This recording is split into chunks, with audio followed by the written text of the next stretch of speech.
आप लोग इतने दुखी हो जाते हो, अरे उसने मेरे बारे में ऐसा बोल दिया, उसने मेरे ऊपर प्रश्न उठा दिया, उसने मेरे ऊपर इल्जाम लगा दिया, झूठा इल्जाम लगा दिया, ऐसा कर दिया। जब कोई ऐसा करे तो देखो, एक हमारी बात सुनना, जब व्यक्ति गलत होता है ना और तब उसके ऊपर कोई इल्जाम लगावे, इल्जाम क्या, उसका है ये अपराध।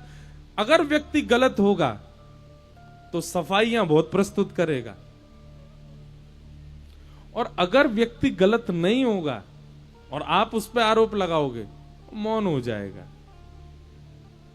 वो एक बार कहेगा भैया मैंने ऐसा नहीं किया, अब आप भले ही उस पर बार बार आक्षेप लगाते रहो, वो चुपचाप सुनता रहेगा, बोले अब तुम कह लो भैया लेकिन मैंने नहीं किया है ऐसा।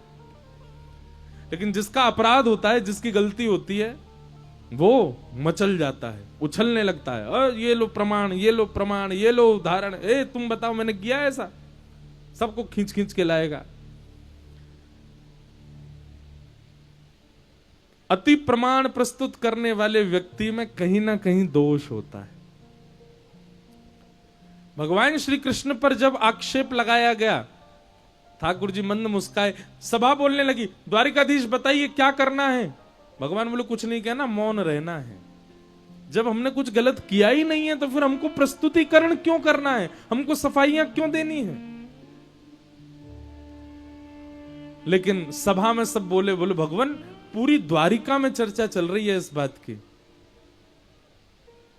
बंधु एक बात याद रखेंगे हमारी, कि जीवन में एक बार तो ऐसा समय आएगा सबके, कि जब आप टूट जाओगे, सब विपरीत हो जाएगा आपके, आपकी पत्नी, आपके बच्चे, आपका परिवार, आपके माता पिता, आपके भाई बंधु, आपके सखा, सब आपके विपरीत। ये ऐसा समय सबके जीवन में आएगा, इससे कोई नहीं बच पाएगा। चाहे वो भागवत का वक्ता हो, चाहे वो कितना ही बड़ा संत हो, कितना ही बड़ा मठाधीश हो, कितना ही बड़ा प्रधानमंत्री हो, कि चली गई है तो आप खुश हो जाओ कि चलो निकल चुका है। लेकिन अगर अभी तक नहीं आया है ऐसा समय, प्रतीक्षा करो, आएगा, आएगा जरूर। कोई नहीं बच पाएगा ऐसे समय से। मतलब वो समय ऐसा होगा, आप सोच तो अच्छा रहे थे, आप करना तो अच्छा चाह रहे थे, पर होगा सब उल्टा। जो आप चाह रहे हो वह भी, उसका प्रभाव भी उल्टा पड़ जाएगा, और सारे आपके अपने आपके विपक्ष में खड़े हो जाएंगे। आप अकेले रहोगे।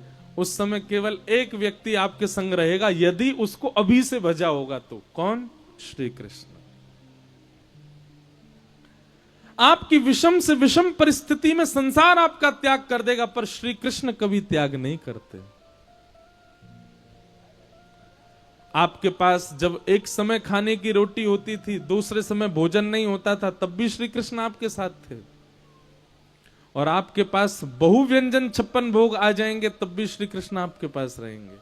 वे कभी त्याग नहीं कर सकते।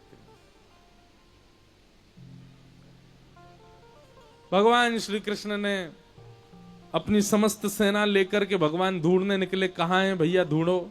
तभी देखा कि सत्राजित यादव का भाई जंगल में मरा हुआ मिला, उसके पास मणि नहीं थी। थोड़ी दूर जाकर के देखा तो शेर मरा हुआ मिला, उसके पास भी मणि नहीं थी। पंजे के निशान के पीछे पीछे गए तो भगवान एक गुफा में प्रवेश कर गए, वहीं अंदर मणि रखी थी। ठाकुर जी ने मणि को जैसे उठाया, एक भालू ने भगवान के ऊपर आक्रमण किया। 18 दिन तक ठाकुर जी ने उसके साथ युद्ध किया। 18 दिन बाद जब वो भालू पस्त हो गया, चरणों में गिर गया, बोले भगवान मैं सामान्य भालू नहीं हूं, मैं जामवंत हूं। भगवान ने जामवंत को देख के हृदय से लगाया, जामवंत जी को पूरी बात बताई, मणि से हमारे ऊपर बड़े कलंक लग गए द्वारिका में, ये मणि हमको ले जानी है, और गवाही के रूप में आप हमारे साथ चलो। जामवंत जी बोले भगवान मैं नहीं जाऊंगा, मैं किसी और को भेजूंगा। बोले किसको? बोले हाथ आगे करो। हाथ आगे किया और जामवंत जी ने अपनी पुत्री जामवती का हाथ भगवान के हाथ में दिया और कहा, नाथ मेरी पुत्री अब सदा आपके पास ही रहे, आप इसका पाणी ग्रहण स्वीकार करो।